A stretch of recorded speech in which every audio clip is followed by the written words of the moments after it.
Hello and welcome to the program. I am Suren.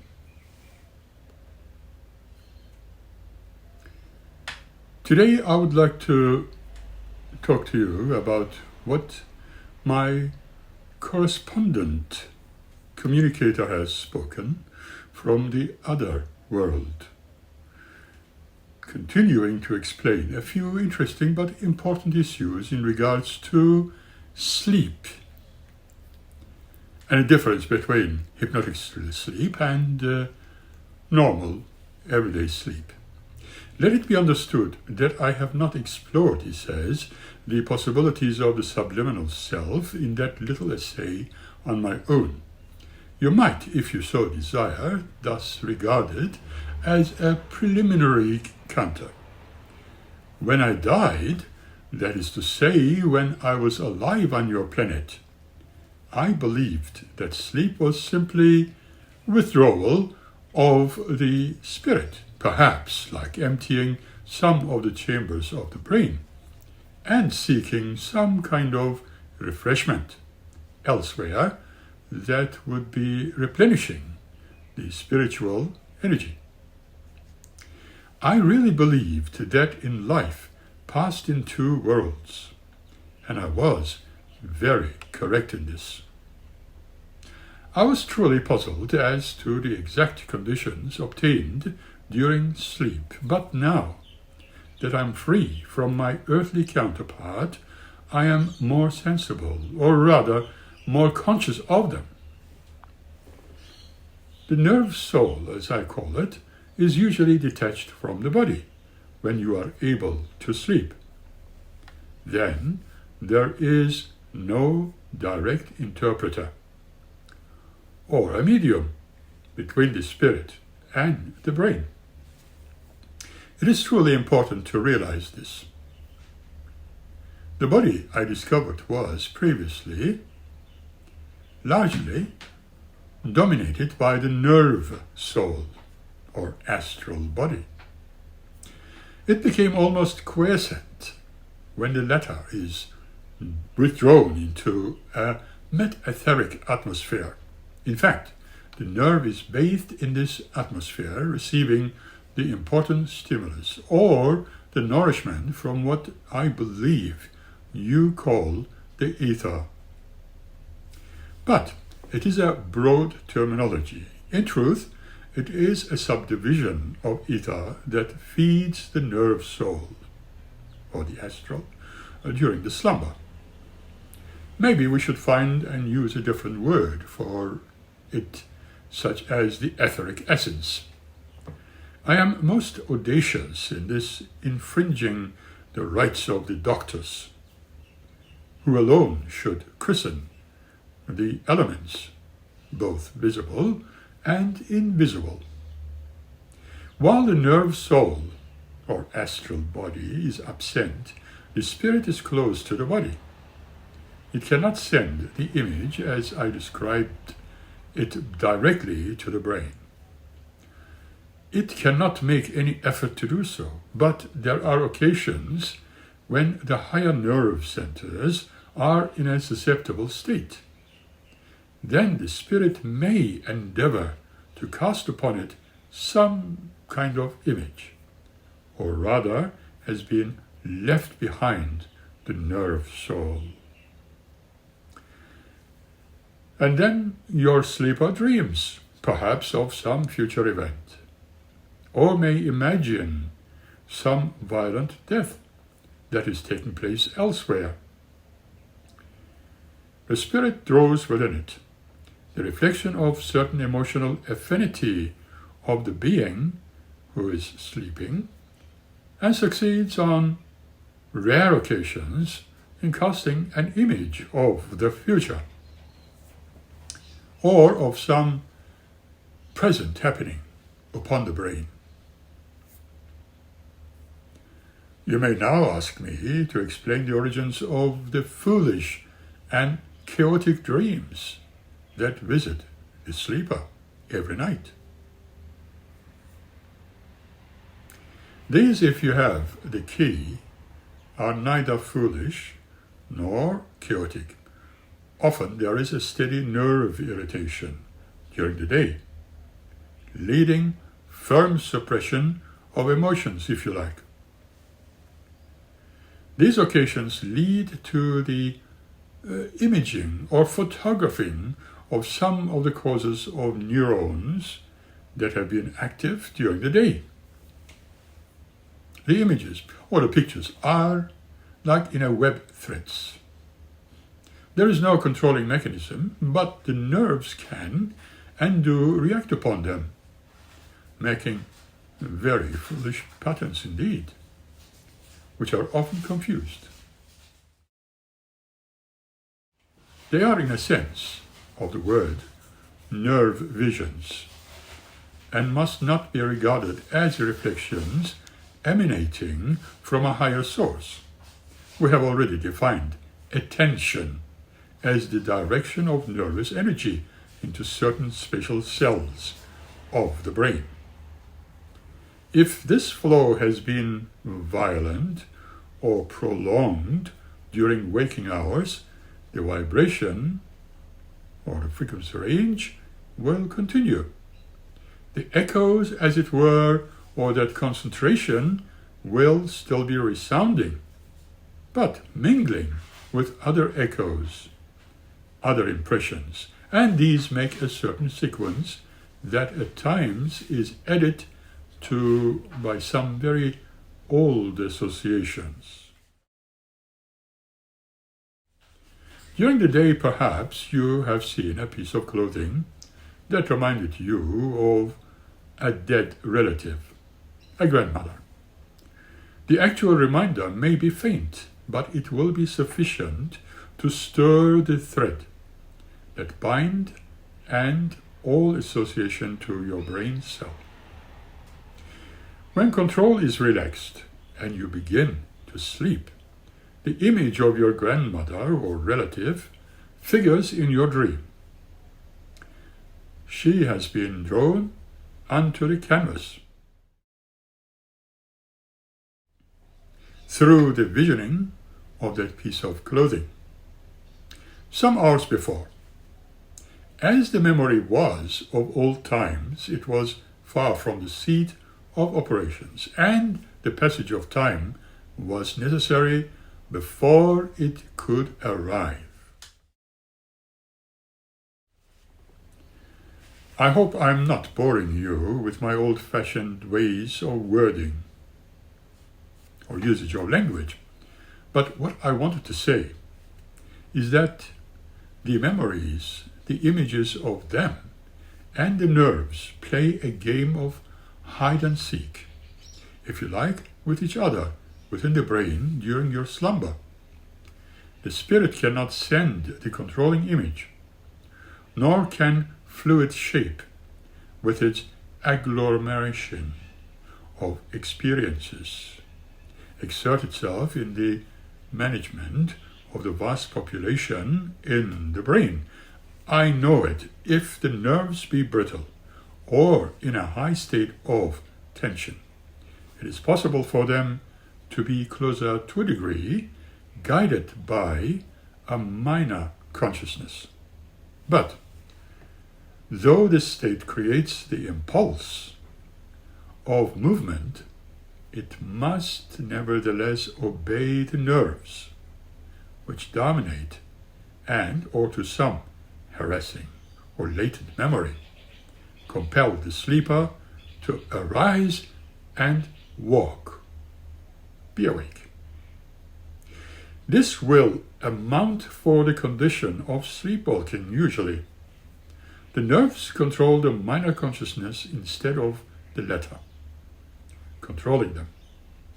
But usually this psychic connection, if you like, has just sufficient power to prevent the sleeper from falling into any great danger, or it can give the signal of alarm to the nerve soul, the astral, and calls it to hurry back to the body again and assume full control. I know. We have spoken about sleeping in a crude manner. and endeavored to show you that it is owing to the need of nourishment that the nerve, or let me put it this way, the interpreter, has to withdraw, and that this leads to an isolating process. The spirit can still animate the body, but only in very rare cases can influence the directive centers in the brain, for its medium is absent. And during the hours of sleep, in certain stratum of the subliminal self pervades the brain, or would seem to do so. What actually occurs, would you say? Some old associations, old emotions have been aroused by events during the day. The nerve soul has not allowed them to enter the active consciousness. It was busy with other more important matters. They have remained there like a stream that was dammed up. Now the dam is removed through the absence of the nerve soul or the astral, and these memories, particularly if the nerves be in a state of tension, flood the field of the brain and enter again the old frames, looking down once more on that interior where they had been for a brief space. Its decorations and the images of conscious thought. Now it is time to speak just briefly about hypnosis. The large majority of hypnotized subjects are not hypnotized at all. If I may take a case of real hypnotism, the genuine one, I will show you that in one essential, at least, it differs from ordinary sleep.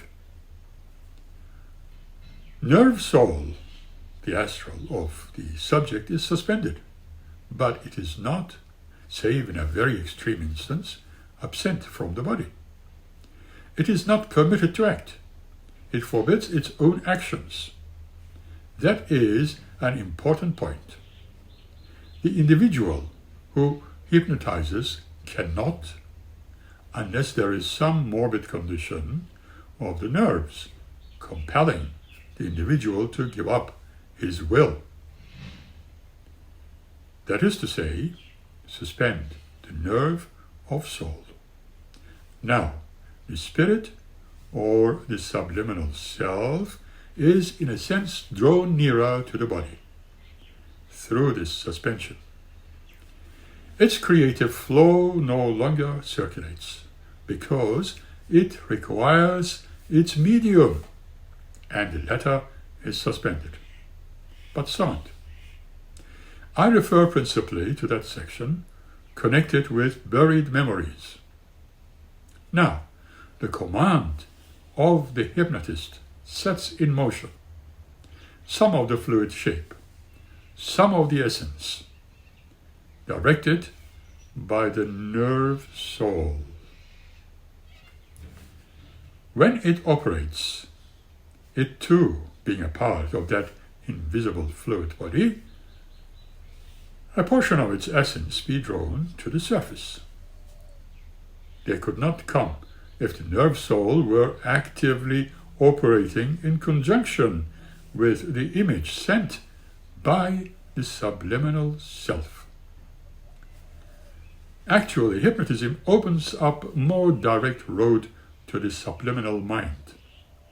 That is to say, that part of it which is loose and floating. The unifying principle, the center that sends the message when the ordinary consciousness is operating, is also out of touch when its medium is suspended.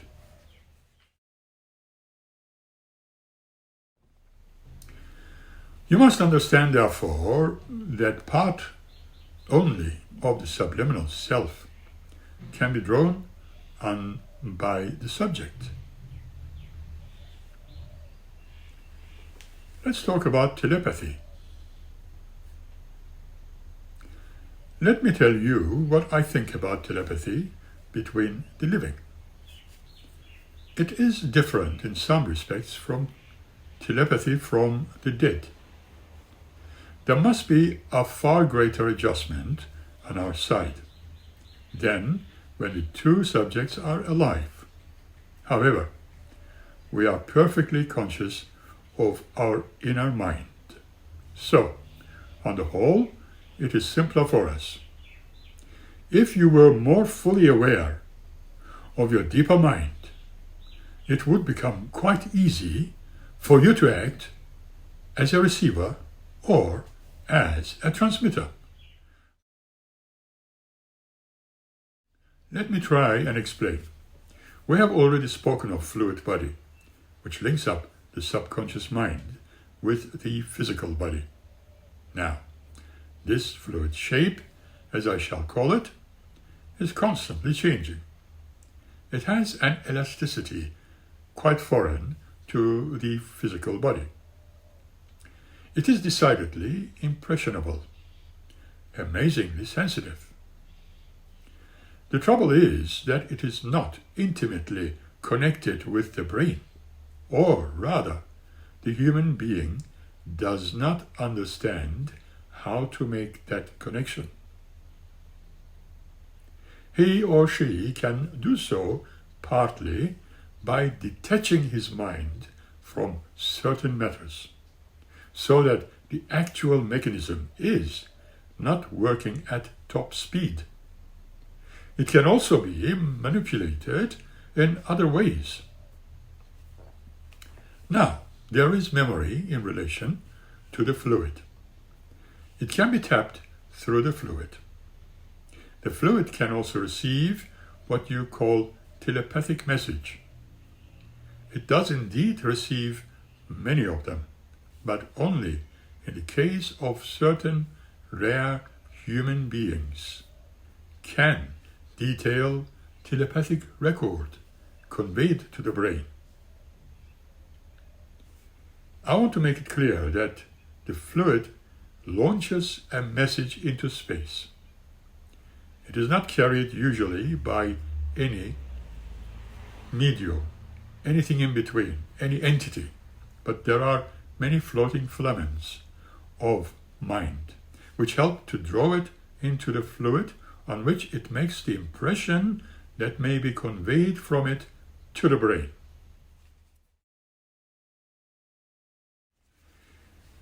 The scientist seems to believe that no physiological or physical means can explain telepathy between the living. I will say that the physiology of the soul can explain it. That would at first sight seem a contradiction in terms, but actually it is not quite the case. There are infinitesimal particles not yet discovered or being discovered by human beings.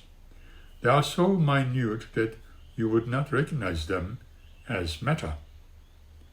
But to the so-called dead, we seem to have far finer perceptions. These particles are suggestive of matter, though they cannot be said to resemble matter in most particulars. Anyway, these tiny atoms are influenced by emotion and will. These give a force to the atoms. The brain can give them the shape in which they are received. The nerve soul, or the nerve memory, is naturally very much influenced by the consciousness. We have already spoken how it responds very rapidly to stimuli. The consciousness braces itself for an effort. It desires to catch the thoughts sent by the agent when you arrange at telepathic experiment. That mere desire has, with many people, the effect of stiffening the nerve into a kind of stillness. In that condition, it is motionless. It cannot receive. The brain has sent an instinctive warning to it not to receive. In this case, instinct conquers the conscious desire. It is the instinct that protects the individual against the inroads of alien thought. In its sense, it's a right one. If you kept perpetually registering the thoughts of others, a very unwholesome condition of brain might develop. Nature gives the human being this protection from the many arrows of thought that might pierce the armor of consciousness and injure the mechanism. If a human being has this instinct sufficiently controlled, is likely to prove receptive. The nerve memory or nerve soul is, of course, very directly connected with the inner mind, which plays its part in the reception of a telepathic message. The terminology fluid must not be taken in its literal sense. One could not have used such a word in this connection when on Earth. But now, for the sake of simplicity, and because the nerve of soul or shape is suggestive of something that flows, I use this term, which at least is suggestive, and not in any respect too technical. Neither must the words I have employed in connection with the planes be taken literally. They are all symbolic of those particular states. I will now talk about the interpenetration of thought between the two worlds. You will appreciate this, that there is continual interpenetration of thought between the visible and invisible worlds, and that is what makes communication with you all the more difficult. If we could separate and classify the vast accumulation of floating thought from the living and dead, it would be far more easy than with the way clear to send you an easy flow of thought from one individual, discarnate mind. It is possible to get lost in the vast forest of man's fancies, more particularly when you go out as a discarnate explorer.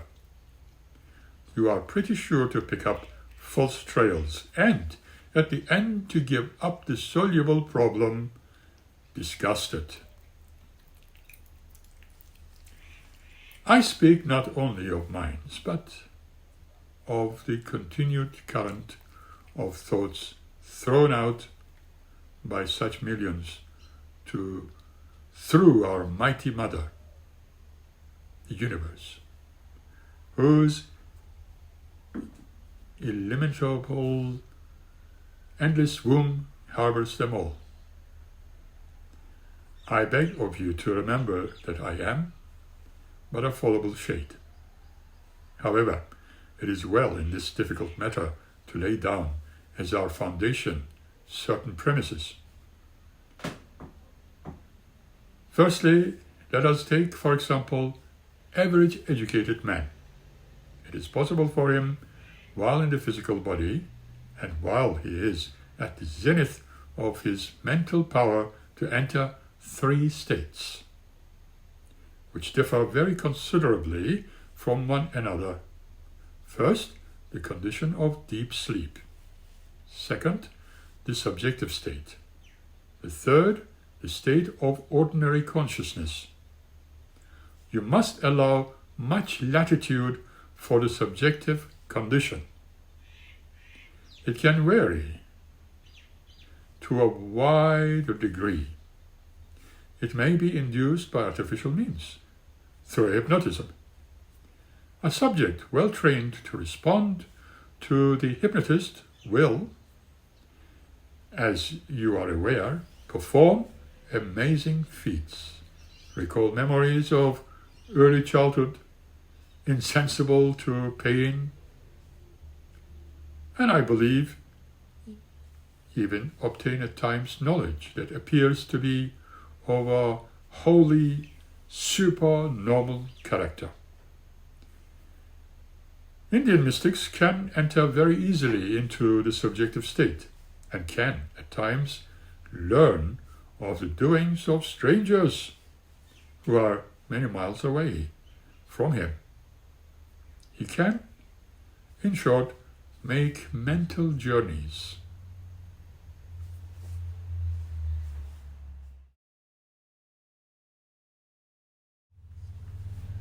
The life of the so-called dead. There are three states also. Through, though it can not be said that they closely resemble the three orders of consciousness that prevail for men. Even when asleep, you are, in a sense, conscious, sometimes more so than when you are in the subjective state. For pain or noise may rouse you, whereas the deeply and entranced men may not feel pain, may not be even roused by thunder or drums coming from your neighbors. When we discarnate beings desire to communicate through some sensitive, we enter a dream or subjective state. There are second degrees of it that are important in relation to ourselves. If we are about slightly entranced, we are detached from the memory of concrete facts in our past life. Further, if we communicate directly through the medium or sensitive, though we often retain our personality, our manner of speech, we are frequently unable to communicate through the medium's hand or voice. Many exact facts about our past career or lifestyles on Earth, sometimes not even our own names, are remembered. We can enter into the deeper mind of the sensitive, or the medium if you like, and read many of the memories belonging to him or her, which are outside the cells or neurons, being joined to them by invisible threads. Now, you are aware of the strange association of ideas. Let's say that you met a Mr. So-and-so at a tea party 10 years ago. You had forgotten all about him, even his name. But someone mentions it to you. At the moment, it means nothing, perhaps. But in a minute or two, you remember that gentleman, so-and-so, you met 10 years ago at a tea party. In the same manner, this incarnate being may find certain memories in the subconscious of the sensitive or the medium, which will recall certain facts connected with his or her past earth life. Then the memory is rapidly communicated. I love to speak to you now of the second degrees of trance, which may be penetrated by the discarnate being. It is a pleasant and, at times, very happy state. It is nearer to the condition of sleep and dreams than the one I have previously mentioned. When we are on this plane of consciousness, we can enter the subjective mind of man. But it is necessary that he should come to our aid, our assistance, in this respect. He must either be closely bound to us by ties of affection, or he must be what you call psychic. Those dear ones or relatives who, through their affection or love or intense interest in us, conjure us up in their subjective thought, open the door to us, dreaming shades, and we enter again into the earth dream. We perceive pictures of actual earth happenings, imprinting themselves on the subconscious mind of the one who has cleared the way for us, bridged the chasm with their love and their intense interest. Often we perceive most trivial incidents mirrored on their subconsciousness. Sometimes, when we are really thoroughly submerged in this dream atmosphere, we can get into touch, not alone with one subconscious mind, but with the subconscious minds of many thousands. It is like a wide sea stretching out before us. Much of it is scarcely apprehended. We can only tap it here and there, but with the assistance of the guide, we may draw out of the sea of mind the particular association of ideas that corresponds with a happening, a name, or a place in our earthen life. We recognize it and use it as evidence of identity when we are communicating. The subjective state leads us to the great memory. But alas, it is not the condition or state in which we approach our people on earth. We can gather up many of our memories when we just reach out into the vast subconscious, or rather subconscious, or unconscious mind of the race. So, I will not dwell upon this aspect any great length beyond remarking that those have been among discarnate beings for many ages. Those are highly developed, the possessors of wisdom among us can, on very rare occasions, while in the third state, communicate through a sensitive, a medium, or channeler. The actual history recorded in the great memory. But such beings are not suffered to communicate through their own wisdom. It cannot be expressed in terms of language. Only an echo being sometimes, which is rendered in the form of the inspired utterance of genius. Nevertheless, this being, or these beings who have only been a few years absent from the earth, in many cases cannot enter into this third subjective condition when they use the physical mechanism. In order to give their thoughts to the world,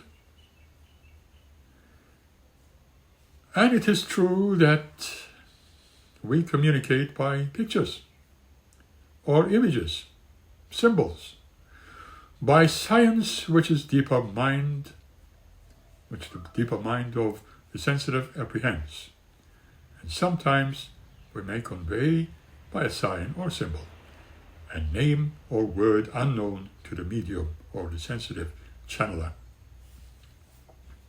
It would be well for you to note that what you call normal consciousness means the raising up of the barriers between your mind and another man's mind. But behind all that, there is among human beings a deeper self, a subjective mentality that can trespass into the domain of other subliminal selves that meets with few barriers. This matter, however, belongs to another story. I would ask you not to be troubled by my remark that when disconnected or discarnate being pursue an active, eager life here, the greater part of the concrete memories of Earth are temporarily influenced. Mark you, they are in a state of normal psychic consciousness under such circumstances, but a son and father or any other who have dear remembrance of one another. Me, maybe. If they so desire, recapture all their old memories, which affects in their earth life if they choose to enter the third subjective state together. Then these two discarnate beings can reenact, if they will, the drama of the earth page by page. They can recall all the infinite knowledge they reached with such care on languages, Greek or Latin or any other schoolboy days, recollections of useful games, of hoarded learning, may be gathered anew in all clarity. The conversations at tea tables or at dinner parties can be recalled and digested, perhaps with some boredom again. You can gather to you all the old rusty relics, all the little quarrels and worries, all your proudly gotten treasures, if that is your desire. But you must, of course, enter with your friend or relative into the third subjective state, if you learn to play again the old roles in the past, if you would wistfully once more the precious little details of circumstances and happenings in your life, if you would indeed be like some old man or woman who takes from their drawer ancient love letters, lockets of hair, and little miniature framed in gold, which recall dear departed days. But once open, adventurous temperament, it amuses us for a while.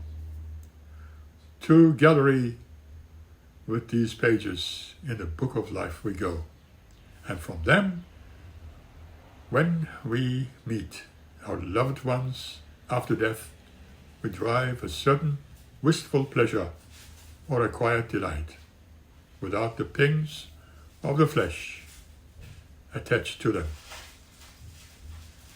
We are tired, however, after a very brief while of these heaped up remains of our past careers or lifestyle, also carefully stored in the great granary. We would pass from out one fold of time into another.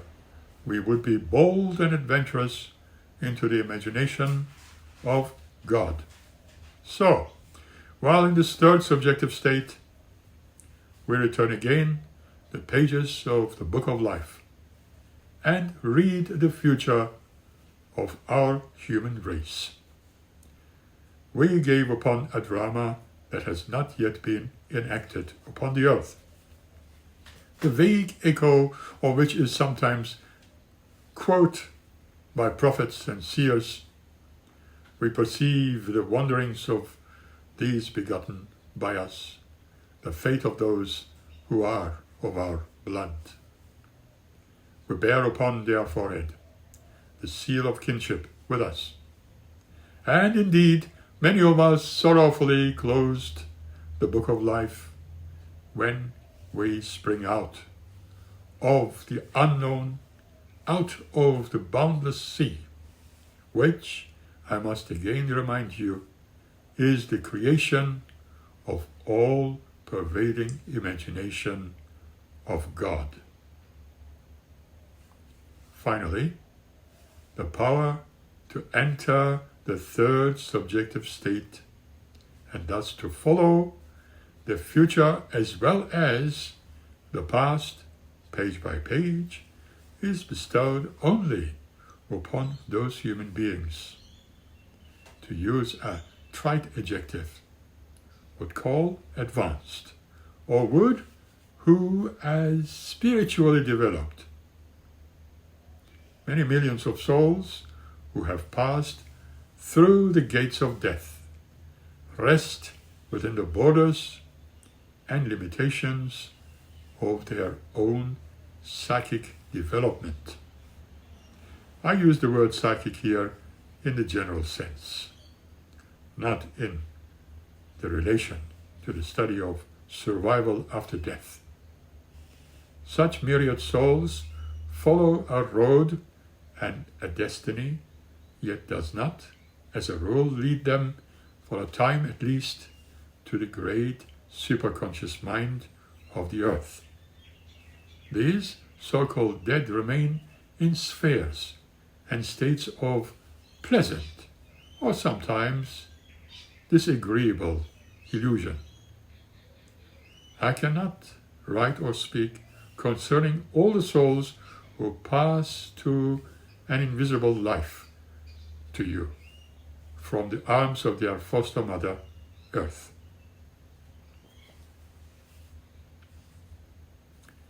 And with this, today's session ends.